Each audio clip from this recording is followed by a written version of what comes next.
नियाली परे भंजनगर में मेढा मृत्यु को नहीं चांचल्य संज नईले एठी लोकंक मनरे छनका पशुछि। 3 दिन में अनेक मेढा मृत्यु नहीं घनईबारे लागिछि रहस्य। बड़ पथरा ग्रामर बलराम गौड़ चाल छपर चिरी मेढा को मारी देइछि केउ एक अजଣା जंतु।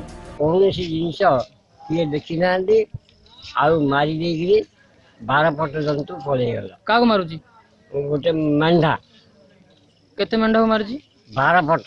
अच्छा। गोटे दिन रविवार दिन तापर गला तरु सोमवार ता गला मंगलवार आउ धरे आसिकी 4 फट से मारी देइए खाई देइए। प्रकृत में मेढा को मारुछि किए?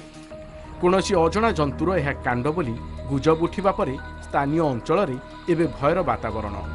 मेढा मारुथिबा जंतु को धरिबा पई भंजनगर वन विभाग सीसीटीवी कैमेरा लगाइबा सह जाल और जंता बसाइछि। नियाली परे एबे भंजनगर रे मेढा मृत्यु को नहीं कुकुआ भय। राति हेले लोके घरु बाहरिबा पई भय करुछंती। ठेंगा बाड़ी धरी पहरा देउछंती। 3 दिन धरी मेढा मृत्यु घटना घटी चली। किए मारुची, कांगी मारुची, को उद्देश्य ने मारुची, जंतुटी किए एबे प्रश्नवाची सृष्टि होछि ग्रामवासी मनरे। एहाको नै आज वन विभाग पक्षर कड़ा सुरक्षा रखा जाइछि। ता सहित सीसी कैमेरा लगा जाइछि और जाल जनता को मध्य रखा जाइछि। सेही जंतुटी किए जानिबा पई वन विभाग पक्षर तदंत चलिछि।